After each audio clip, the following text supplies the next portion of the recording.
प्यारे बच्चों नमस्कार। और आज के पाठ्यक्रम हम चलते हैं पुनः स्थिति में बारिश, पृष्ठ क्रमांक 74 का दूसरा पैराग्राफ देखेंगे। इंपीरियल ग्लेशियर में माइनस श्रेणी की ऊंचाई लगभग 21,646 फीट बताई गई है। यह तो इस श्रेणी की किसी चोटी की ऊंचाई पूरी श्रेणी की ऊंचाई तो एक नहीं है। इसमें जो छोटी छोटी चोटियां है उनकी ऊंचाई भी 17,000 फीट से अधिक है। कई गांव समुद्र की सतह से 13,000 फीट से ऊंचे बसे हैं। एक या दो 14,000 फीट की ऊंचाई पर है। एक दो ठोक है वो 14,000 फीट की ऊंचाई पर है। यह मध्य हिमालय है। इसमें स्पीति स्थित है। स्पीति कहाँ स्थित है? मध्य हिमालय में स्थित है। इसके पार पर बाह्य हिमालय दिखते हैं। इसके पार बाह्य माने जो बाहरी जो हिमालय वो दिखाई देता है। इसकी एक चोटी लगभग 23,064 फीट ऊंची बताई जाती है। इसमें कई चोटियां 20,000 फीट से अधिक ऊंची है। मैं ऊंचाई के माप के चक्कर में नहीं हूं, न इससे होड़ लगाने के पक्ष में, होड़ मतलब झगड़ा विवाद करने के पक्ष में हूं। वह एक बार लोसर में जो कर लिया सो बस है। इन ऊंचाइयों से होड़ लगाना मृत्यु तुल्य है। यानी हिमालय की मतलब चढ़ना है ना।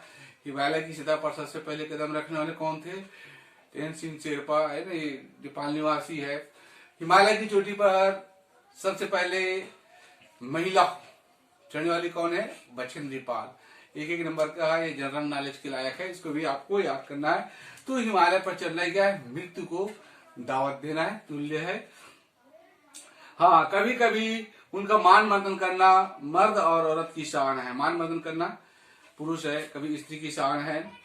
मैं सोचता हूँ कि देश और दुनिया के मैदानों से और पहाड़ों से युवक युवती आए।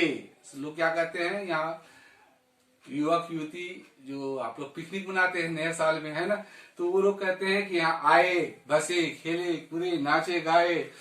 पहले तो स्वयं अपने अहंकार को गलाए, फिर इन चोटियों के अहंकार को चूर करे। जो अपने अहंकार उसको दमन करना है ना। काम, क्रोध, मद, लोभ, नाथ, नरक, कृपण, जो क्रोध है, अहंकार है, इसको हमको दबाना है, तभी आप मेला में चढ़ सकते हैं। उस आनंद का अनुभव करें जो साहस और कुव्वत से यौवन में ही प्राप्त होता है। यौवन मतलब युवा अवस्था, जवानी में होता है, और जवानी में कुछ करने की क्षमता होती है। नर हो निराश करो मन को, कुछ काम करो, जग में रहकर कुछ नाम करो। आपका जन्म क्यों हुआ है इसका मतलब तो आप समझेंगे, है ना। चल, उसे आनंद का अनुभव करें जो साहस और कुव्वत से प्राप्त होता है। अहंकार का ही मामला नहीं है। ये माने तो चोटियों बूढ़े लामाओं के जाप से उदास हो गई है। बूढ़ा लामा जो वृद्ध होते हैं, है ना, उसको है उदास हो गई। युवक युवतियां किलोल करे, हंसी मजाक, किलोल मतलब होता है हंसी मजाक करे, तो यह भी हर्षित होगा, प्रसन्नता होगा। अभी तो इन पर स्फीति का आर्तनाद जमा हुआ है। वह इस युवा अट्टहास माने है ना, अट्टहास करता है। गर्मी से कुछ तो पिघले, यानी बर्फ है वो जो गर्मा पड़ता, तापमान होता तो पिघल जाता है। यह एक युवा निमंत्रण है। युवाओं को आह्वान कर रहे हैं कि युवा लोग यहाँ आए, खेले कूदे, नाचे गाए, जैसे क्रिकेट का मैच होता है। यानी पर्यटन स्थल बनाने का सोच कर रहे हैं। लाहौल की तरह स्पीति में भी 2 ऋतु होती है। हमारे यहाँ 6 ऋतु है। ग्रीष्मकाल, गर्मी, वर्षा और शरद, है ना। शिशिर ऋतु, हेमंत ऋतु और वसंत, ये 6 ऋतु है। लेकिन वहां 2 ही ऋतु है। एक वसंत का ऋतु है और दूसरा क्या दिया देखते। लाहौल की तरह स्थिति में 2 ऋतु होती है। कहीं मैंने 6 ऋतुओं का वखान किया है।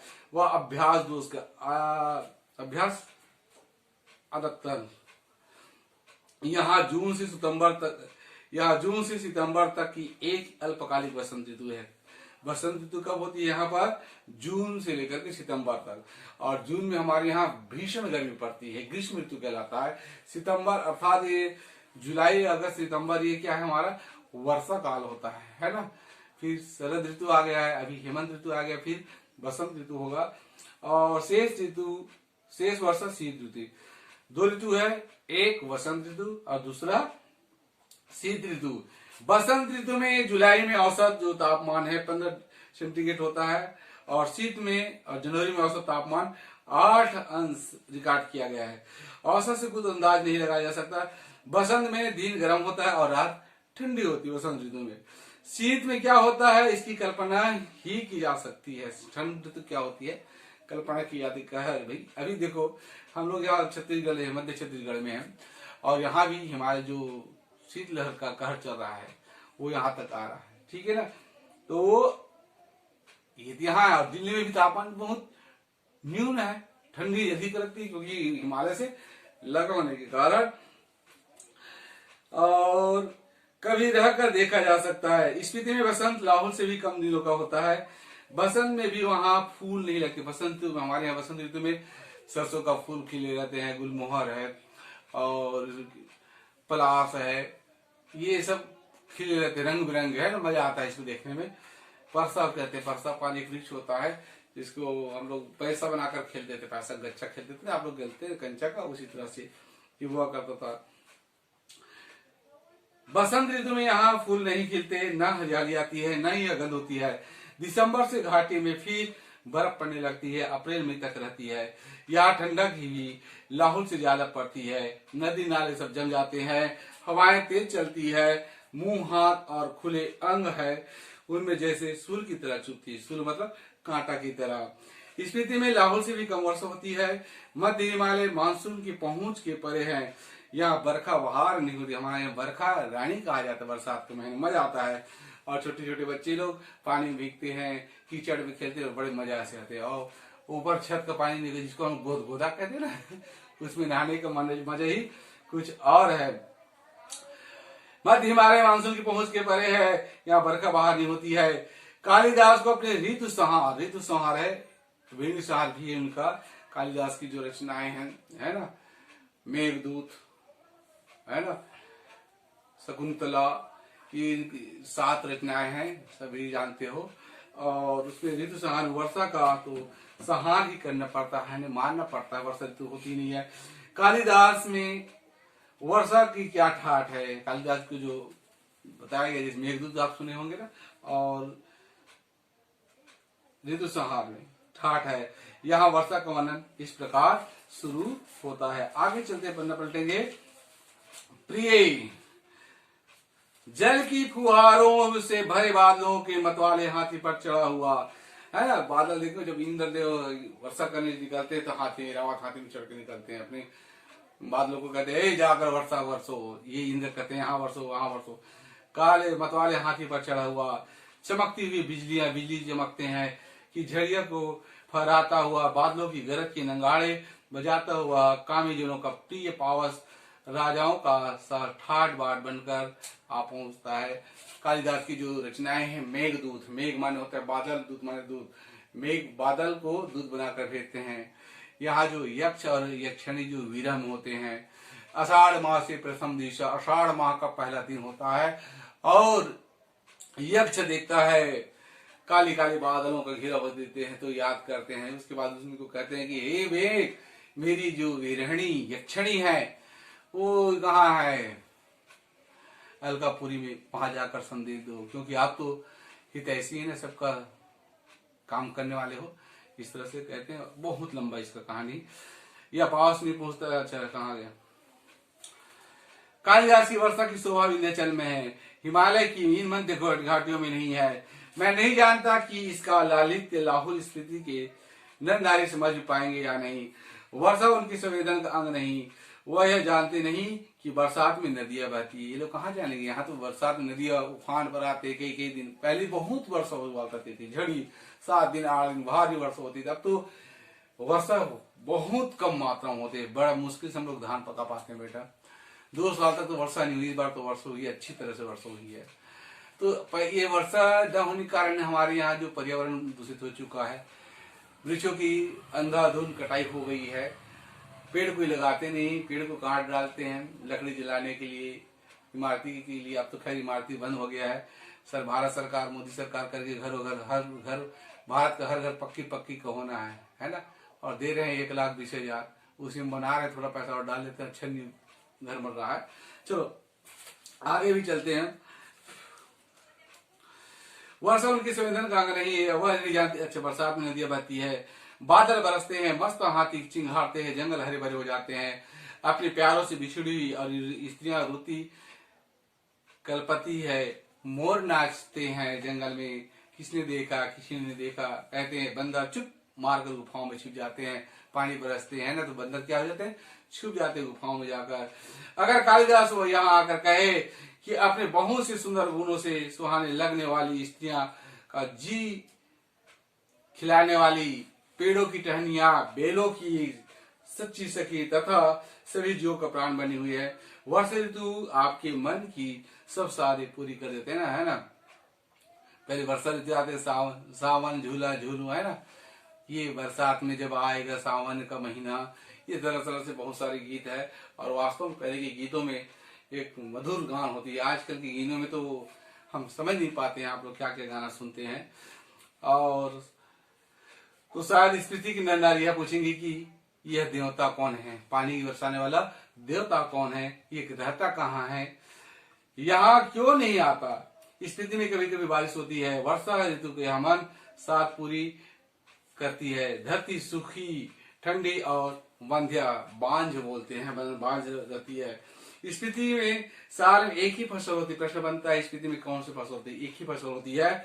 और इस यहाँ की जो मुख्य फसलें हैं, मुख्य दो किस्म का जौ, गेहूं, मटर और सरसों है। इसमें से जो मुख्य, इसमें भी जौ क्या है, मुख्य है। सिंचाई का साधन पहाड़ों से आ रहे नाले हैं या उन पर बनाए पुल हैं। ये नालियां पहाड़ों के किनारे किनारे बहुत दूर तक जाती है।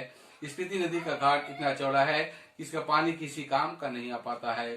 स्पीति में ऐसी भूमि बहुत है जो खेती के लायक बनाई जा सकती है। सब तो इतना है कि इसके लिए स्पीति में जल उलीचा जाए, पानी को उलीचा बनाया जाए या फिर पानी का कोई और स्रोत पहुंचाया जाए।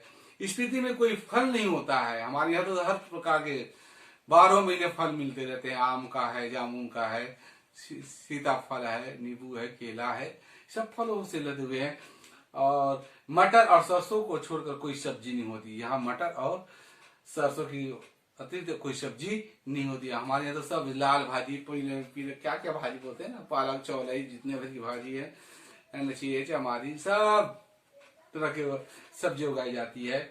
और शायद ऊंचाई, वायु मंडल के दाब में कमी, ठंड की अधिकता, वर्षा की कमी वगैरह के कारण यहाँ पेड़ पौधे नहीं होते। यहाँ पेड़ पौधे क्यों नहीं होते हैं, बहुत ऊंचा होने के कारण, वायुमंडल के दबाव में कमी, ठंड अधिक होते हैं और वर्षा की कमी के कारण पेड़ नहीं लगते हैं। जिससे ठंड में किसी वस्तु पेड़ पौधे नहीं उग पाते। जैसे भी हम लोग गरीब फसल धान बोने के लिए धान बीज अंकुरित करते हैं, ठंड की वजह से धान अंकुरित नहीं होता है, उसको गर्म पानी डालकर अंकुरित किया जाता है। उसके बाद छींटा पद्धति और रोपाई करते हैं। रोपाई के लिए नर्सरी, जिसको हम लोग थरहा कहते हैं, तैयार करते हैं। इस प्रकार से किया जाता है, लेकिन ये यहाँ नहीं होती। इसलिए स्मृति विशेषकर नंगी और वीरान है। वीरान मतलब होता है सुनसान। वर्षा यहाँ एक घटना है। वर्षा अचानक कोई गिर जाने दिए, घटना अचानक आ गए, है ना। एक सुखद संयोग है, हम काजा के डाक बंगले में सो रहे थे तो लगा कि कोई खिड़की खड़खड़ा रहा है। आधी रात का पिछला पहर पर इस समय कौन है। लैंप माने चिमनी, दीपक, है ना। ये लौ की तेज खिड़की का एक पल्ला खुला तो तेज हवा का झोंका मुंह और हाथ को जैसे छिड़ने लगा। मैंने पल्ला भिड़ा दिया था, खिड़की को बंद कर दिया। उसकी आड़ से देखने लगा, देखा कि बारिश हो रही थी। क्या हो रही थी, बारिश। कहाँ हो रही थी, स्पीति में। और इसका शीर्षक क्या है, स्पीति में बारिश। अचानक हुआ बारिश, है ना, बारिश हो रही है। मैं उसे देख नहीं रहा था, सुन रहा था। अंधकार था, अंधेरा, ठंड और हवा का झोंका आ रहा था, जैसे बर्फ का अंश लिए तुषार माने उसकी जो बूंदे पड़ रही थी, जैसे नगाड़े पर थाप पड़ रही थी। डुंगेक्षण को हवा बजा रही थी, महासंग की ध्वनि घाटी में तैर रही थी। स्पीति की घाटी में वर्षा हो रही थी। स्पीति की घाटी में क्या हो रही थी? वर्षा हो रही थी, यही शीर्षक है। और कमरे में ठंड बढ़ रही थी, मैं बिस्तर पर पड़ा पड़ा मालूम नहीं कब सो गया। सुबह उठा, चाय पीते पीते सुना कि स्मृति के लोग कह रहे थे कि हमारी यात्रा शुभ है। स्मृति में बहुत दिनों के बाद वर्षा हुई है। और कई बच्चों का शिकायत है था कि जो मैं उत्तर भेजा था वो असाइनमेंट का नहीं, जो प्रमुख पाठ्य थी इसमें जो प्रश्न है उसको भेजा हूँ। और जो मोहन को जो चरित्र है गलता लोहा के पाठ में, मोहन के चरित्र को शीर्षक दे करके आपको लिखना और अच्छे ढंग से लिखेंगे बेटा, है ना। इस तरह से आज के पाठ्यक्रम को यहीं पर विराम दिया जाता है। जय हिंद।